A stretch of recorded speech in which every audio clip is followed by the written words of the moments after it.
사회를 이루는 섭리와 섭리법을 시작하겠습니다. 포퓰리즘과 섭리법.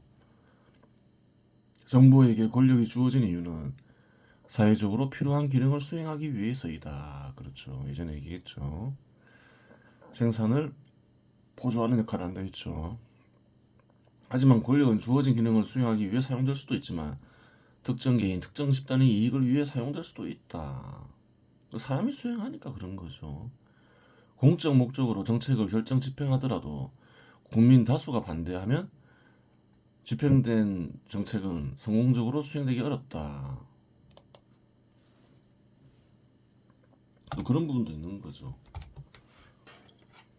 국가와 국민의 이익을 위해서 정책을 결정 집행했어요. 하지만 다수 국민의 반대에 직면할 수도 있는 거죠. 다수 국민들이 싫어할 수 있잖아요. 잘못된 견해에 사로잡혀서.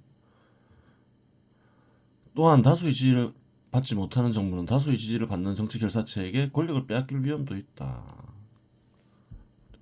그렇죠. 권력 투쟁은 늘 일어나니까. 제도적으로 권력 교체를 허용하지 않는 정치 제도가 있는가 하면 권력 교체를 허용하는 정치 제도 역시 있다. 그렇죠. 고대 같은 경우에는 그래요. 왕이 지배했죠. 특정 가문이 왕이 지배했는데 그런 데서는 권력 교체를 허용하지 않죠. 민주정치 제도하에서는 권력 교체를 허용하죠. 그래요. 권력 교체를 허용하지 않는 정치 제도를 채택한 국가라고 하여 다수의 지지를 무시할 수는 없다. 다수가 반대하는 정책을 결정하고 집행할 경우 다수의 저항에 부딪힐 경우 다수의 지지를 등에 업은 정치 결사체에게 권력을 빼앗길 수도 있다. 제도적으로는 권력 교체를 허용하지 않더라도 그래요. 제도를 꼭 지켜야 된다는 보장은 없잖아요. 제도를 어길 수도 있잖아요. 사람들이 다수가 그래요. 국민 다수가 반대한다 어떤 정부를 그럼 제도를 뒤엎어 버릴 수도 있는 거죠. 뒤엎는 수단이 폭동이나 반란이잖아요. 역사적으로 폭동이나 반란으로 정부가 붕괴된 경우를 쉽게 확인할 수 있다. 그러한 사례는 어느 장소, 어느 시대에서는 확인이 되죠.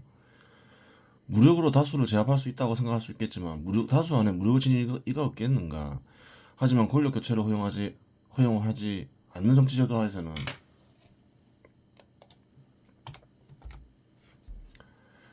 다수가 선호하지 않더라도 설득과 성과를 통해 저항을 제거하거나 약화할 수 있다. 그렇죠.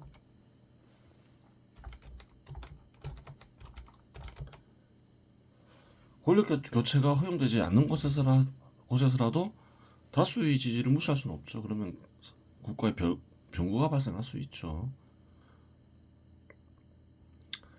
그래요. 하지만 민주정치 제도보다는 다수의 의견에 민감하진 않겠죠. 왜? 저항만 안 받으면 되니까. 설득과 성과를 통해서 저항을 제거하거나 약화할 수 있잖아요. 즉 그러한 정치 제도 하에서는 다수가 반대하고 선호하지 않더라도 국가와 국민에게 이로운 정책을 결정 집행하기가 보다 용이하다. 보다 용이하다 이렇게 되는 거죠.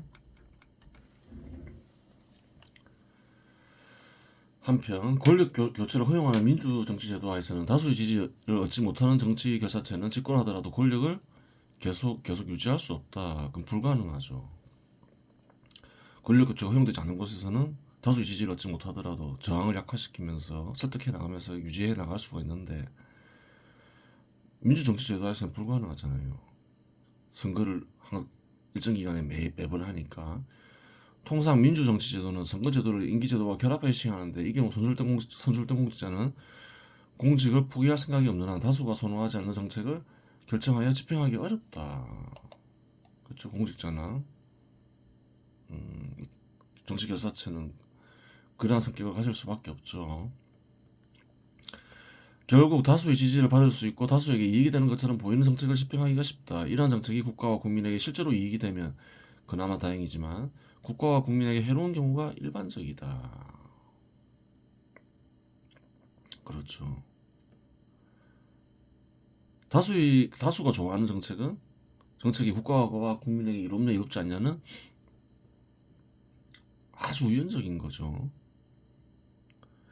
이로운가 해로운가 하는 문제는 전문적인 영역인데 선거제도는 인기로 공직자를 뽑는 제도이지 전문성으로 공직자를 뽑는 제도가 아니기 때문이다. 이로운가 이롭지 않은가는 결국은 그것을 객관적으로 판단하는 것은 굉장히 전문적인 영역이겠죠. 그래요. 다수 국민이 지지한다 해서 그 정책이 이롭지 않을 수 있다는 거예요. 이롭지 않은 경우가 대부분이죠. 순간순간의 어떤 욕망에 의해서 다수는 어떤가요? 결정하기 때문에 그렇죠. 그때 욕망에 따라서 국민이 다수의 뜻이 국민의 뜻이며 그러한 국민의 뜻이 실현되는 일이 정의롭고 국가와 국민을 이롭게 한다고 생각할 수도 있다. 어쨌든 간에 뭐 다수의 뜻을 실현하는 게 국민의 뜻이니까 그게 정의로운 게 아니냐 이런 생각을 할 수 있잖아요. 한국에서도 그런 의견이 상당히 많이 유포되어 있죠. 하지만 국민 다수의 뜻은 시대와 장소에 따라 다르다. 다수 국민이 좌파 정당을 지지할 때도 있고 우파 정당을 지지할 때도 있다. 분단된 국가의 경우 다수 국민이 통일을 원할 때가 있는가 하면 원하지 않을 때도 있다. 그렇죠. 다수의 뜻이 자꾸 바뀐다는 거예요. 아주 단기적으로도 바뀌죠. 또한 국가와 국민을 이롭게 하는 정책을 선호할 때가 있는가 하면 국가와 국민을 해롭게 하는 정책을 선호할 때도 있다. 그러면 그중 무엇이 국민의 뜻이며 어떤 뜻을 실현해야 한단 말인가? 국민의 다수에 따라 어떤 정책을 시행하더라도 1년 뒤 다수 국민이 원하지 않으면 멈춰야 하는가?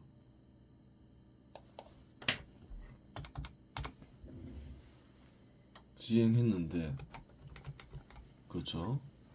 그러다가 다시 1년 뒤에 원하면 다시 시행해야 되는가? 즉 늘 변하기 마련인 다수의 국민의 뜻은 실현해야 할 참된 국민의 뜻이 아니다. 국민의 여론은 늘 바뀐다는 거예요. 다수의 뜻은.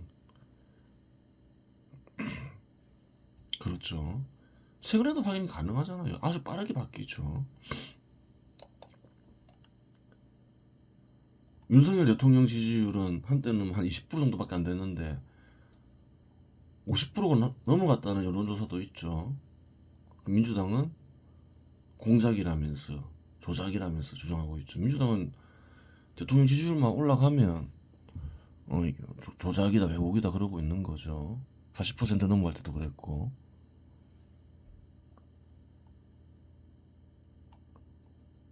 또 다른 여론조사는 또 어떤가요? 탄핵이 인용되어야 된다는 게 51%, 기각되어야 한다는 게 46.9%. 그래요.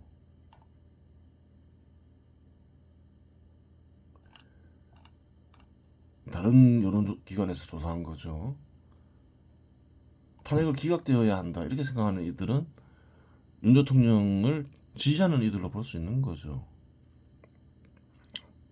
50%를 돌파했는지 안 돌파했는지 뭐 알 수는 없다만은 거의 이제 보면 예전에는 한 20%밖에 안 되는데 거의 50%에 육박하고 있구나. 돌파했는지 돌파했는지 알 수는 없지만 그래요. 알 수가 있다는 거예요. 한 달 전에 한 20%밖에 안 됐잖아요. 어느 게 이처럼 국민들의 뜻은 변한다는 거예요. 변하는데 어느 게 국민의 뜻이냐는 거예요. 윤석열 대통령이 대통령으로 당선될 때는 다수 국민들이 우파 정당을 지지했겠죠. 반대로 총선에서는 더불어민주당이 이겼잖아요. 그때는 좌파 인사들이 뜻이 다수가 됐다는 거예요. 순간순간마다 바뀐다는 거예요. 어느 게 국민의 뜻이냐는 거예요. 그런 것은 국민의 뜻이 아니다. 늘 바뀌는 거는.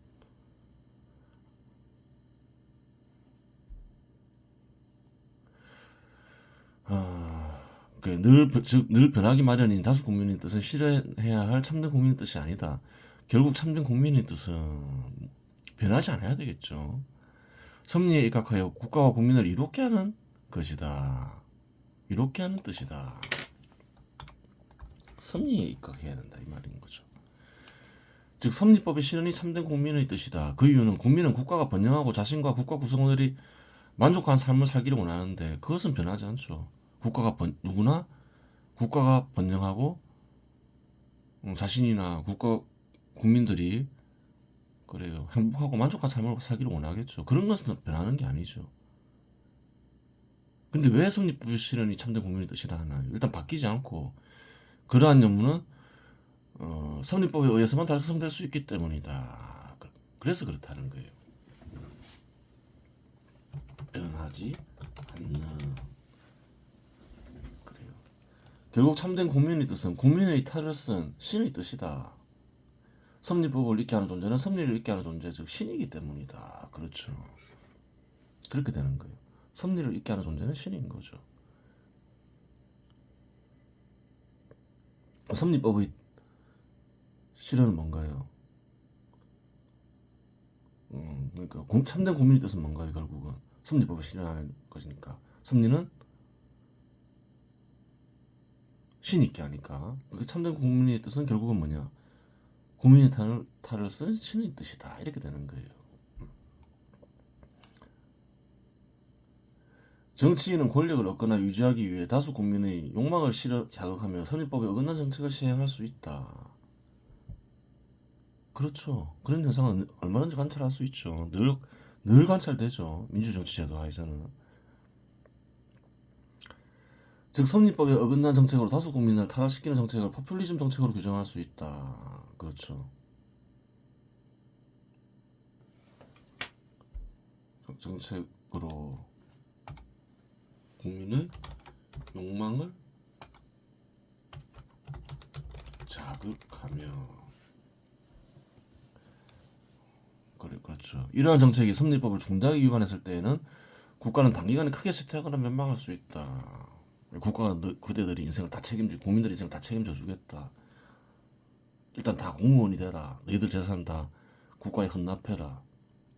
국가가 죽을 때까지 책임지겠다. 다 멸망하잖아요. 대표적인 예가 공산주의 국가죠. 결국은 그래요. 개혁이나 혁명이 일어나죠. 물론 이러한 정책이 섭리법을 경미하게 위반하는 경우도 생각해 볼 수 있다. 그러한 경우는 섭리법을 중대하게 위반한 경우고 경미하게 위반한 경우도 생각해 볼 수 있는 거죠. 하지만 이러한 정책 기조가 장기간 이어지면 누적되면 결국 국가는 장기에 걸쳐 쇠퇴하다가 멸망할 수밖에 없다. 누적될 수도 있는 거죠. 누적되다 보면 중병이 되는 거죠. 아프의 경우는 큰 사고가 일어난 경우고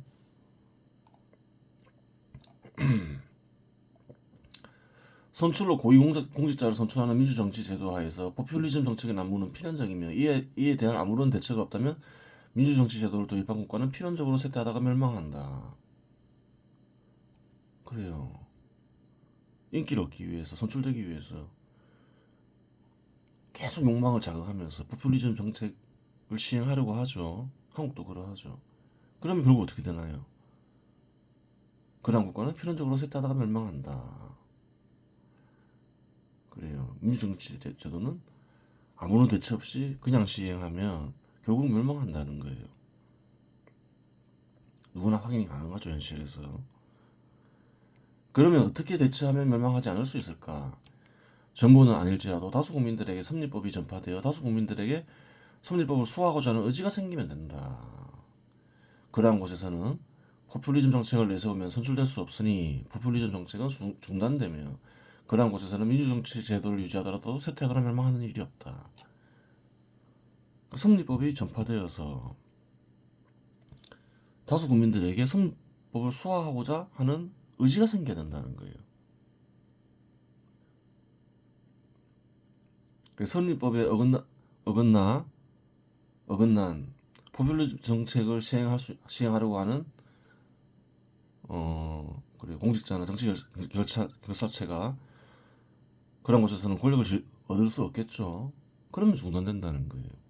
이러한 방법이 한 가지 있고, 또 다른 방법 생각해 볼 수 있겠죠. 물론 다른 방법도 있다. 정부의 권위를 넘어서는 초헌법 기관이 있으면 된다. 섭리법에 입각하여 정책 집행 전 심사하여 최종 집행 여부를 결정할 수 있는 권한.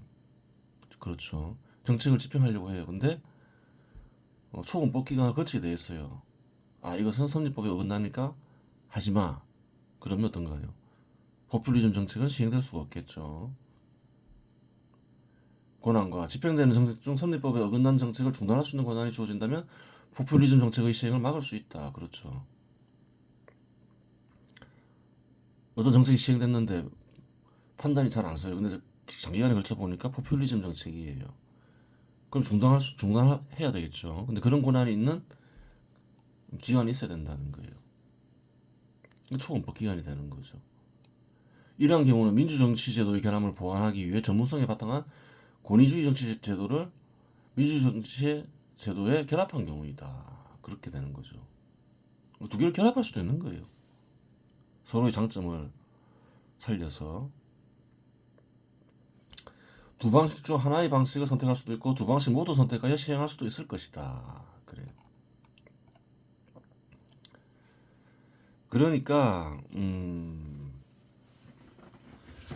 헌법 개정의 문제가 계속 나오죠. 중요한 건 그거라는 거예요. 자꾸 대통령들한테 불행한 일이 생긴다. 그 원인이 무엇이냐 이제 따져볼 때 많은 이들이 개헌을 해야 된다. 헌법에 문제가 있다. 근데 따지고 보면 그래요. 헌법을 바꾼다고 해서 불행한 일이 안 생긴다. 그렇게 또 보장할 수가 또 없죠. 제도가 불완전하더라도 사람들이 어떻게 운영하냐에 따라서 달라지니까 어떤 생각을 가지고 운영하냐에 따라 다른 거죠.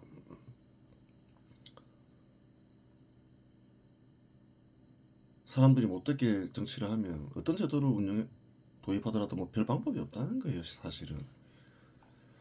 그런데 뭐 개헌도 뭐 생각해 볼 수는 있겠지만 개헌의 핵심은 뭔가요? 뭐 의원 내각제를 하냐, 대통령제를 하냐, 뭐 이것저것 따져볼 수도 있겠지만 어차피 민주정치제도를 완전히 포기할 수는 없잖아요. 가장 위험한 게 뭔가요? 포퓰리즘 정책이죠. 포퓰리즘 정책을 막을 수 있는 장치를 마련해야 되겠죠. 헌법으로 만약에 헌법 개정을 통해서 뭔가 문제를 해결하고자 하면 그게 핵심이지. 뭐 대통령제냐 의원 내각제냐 뭐 다 일장일단이 있고 결국 사람의 문제라는 거예요. 아니면 아예 뭐 개헌을 통해서 뭔가를 해결을 해야 되겠다. 어떤 문제를 해결해야 되겠다. 그러면 가장 중요한 문제는 포퓰리즘 정책이 시행될 수 없도록 헌법을 개정하는 게 제일 중요한 문제가 되겠죠. 그래요. 이번 시간에서 마치겠습니다.